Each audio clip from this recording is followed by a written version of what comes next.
Good evening everyone, कैसे हैं आप लोग। आई होप कि ये वीकेंड काफ़ी अच्छा गया होगा। आप लोगों ने अपने आप को समय दिया होगा, रेस्ट किए होंगे।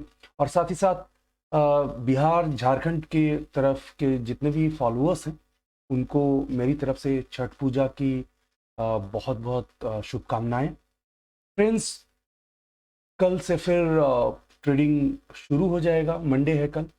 तो मार्केट में निफ्टी और बैंक निफ्टी की क्या प्रिडिक्शंस होंगी उसके बारे में इस वीडियो में बात करूंगा, चार्ट एनालिसिस करूंगा। और साथ ही साथ वो जो की इवेंट्स होते हैं उनके बारे में बात करूंगा जो कि मार्केट की डायरेक्शन को डिसाइड करते हैं। वैसे भी मैं अपने सेशंस में कई बार बोलता हूं कि अगर आप प्रोफेशनल ट्रेडर बनना चाहते हैं तो इकोनॉमिक कैलेंडर्स जरूर बनाइए। कब क्या हो रहा है उसके बारे में अगर आपकी जानकारी नहीं होगी तो आप जरा मुश्किल कर लेंगे। तो निफ्टी की एनालिसिस करेंगे, बैंक निफ्टी की भी एनालिसिस करेंगे कि क्या आगे जा करके में प्रिडिक्शंस हो सकते हैं, इनके प्राइस कैसे मूव कर सकते हैं।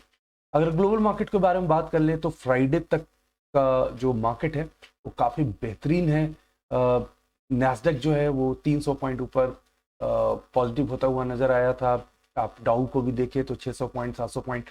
और सबसे इम्पोर्टेंट बात जो है, सिंगापुर निफ्टी करीब 200 पॉइंट ऊपर और 18,000 से भी ऊपर शो कर रहा है। क्या कल जब 6:30 बजे के आसपास सिंगापुर निफ्टी ओपन होगी तो क्या इसी मोमेंटम को मेंटेन करेगी? क्या निफ्टी इस मोमेंटम को कंटिन्यू करेगी 9:15 बजे जब हमारा मार्केट खुलेगा?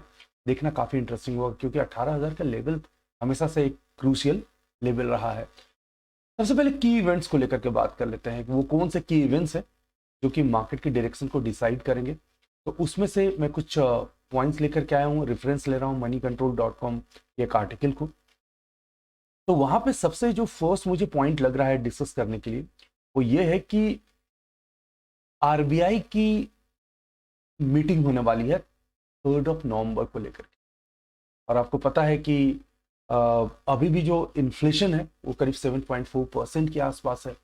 और 6% से नीचे लाना आरबीआई की एक रिस्पॉन्सिबिलिटी है, एम है कि अगर सीपीआई जो है वो consumer price index that is अगर 6% से नीचे आए तो कूल ऑफ होगा, इकोनॉमी बैलेंस होगी। लेकिन अभी भी ऐसा लगता है कि थोड़ा ये डिफिकल्ट टास्क है 6% से नीचे लाना, क्योंकि 7.5% के आसपास है। और इन्फ्लेशन को कर्व करने के लिए इंटरेस्ट रेट को बढ़ाना ही पड़ता है। सीरीज ऑफ हाइक्स आप ऑलरेडी देख चुके हैं, आरबीआई ने भी सीरीज हाइक किए थे। और जनरली 2 महीना में आरबीआई क्रेडिट पॉलिसी आती है, लेकिन मई में आपने देखा होगा कि सडन मीटिंग बुलाई गई थी। इस बार भी नवंबर में भी एक सडन मीटिंग बुलाई जा रही है। तो कहने का मतलब है कि अभी भी इकोनॉमी में इन्फ्लेशन ज़्यादा है और उसके लिए आरबीआई की स्पेशल मीटिंग पे हमारी नज़र रहेगी। 3 नवंबर को होगा। क्या आएगा मीटिंग में, कैसे मार्केट रिएक्ट करेगी, आने वाला समय में ही हमें पता चलेगा। लेकिन हमारे पास एक इवेंट जो है वो अपनी नोटबुक में जरूर नोट कर लेना चाहिए कि 3 नवंबर को आरबीआई की मीटिंग है। तो ये तो हो गई पहली बात। दूसरी बात जो है वो यूएस से लेकर के है। यूएस में भी वेंसडे को फेड की मीटिंग होगी।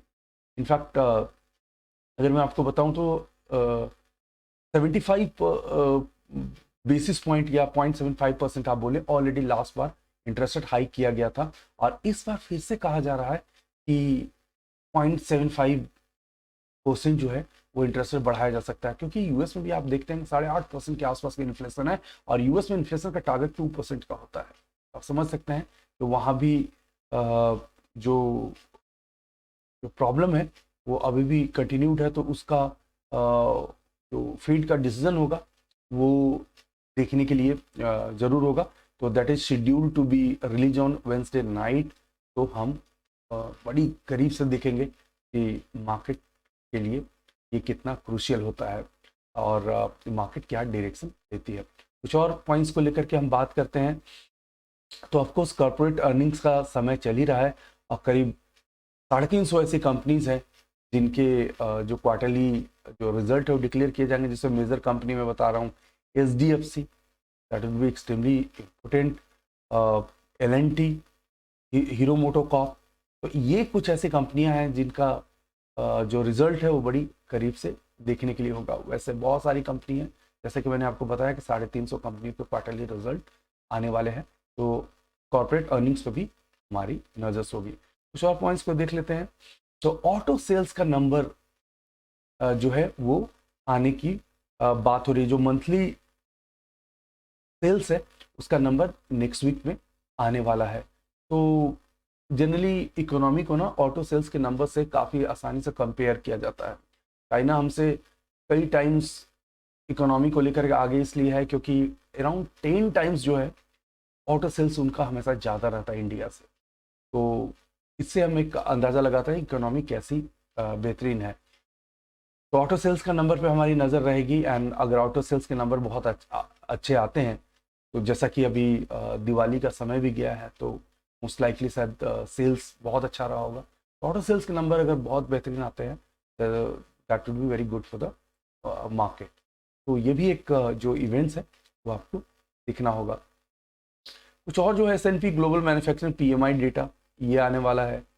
बहुत ज़्यादा सिग्निफिकेंट इम्पैक्ट तो मैं नहीं कहूँगा, बट ये भी एक डेटा है जो आप ध्यान में रख सकते हो। उसी तरीके से FI's फ्लो एंड रुपीज़ है, आप इसको भी थोड़ा ध्यान रखिएगा। IPO को लेकर के है, IPO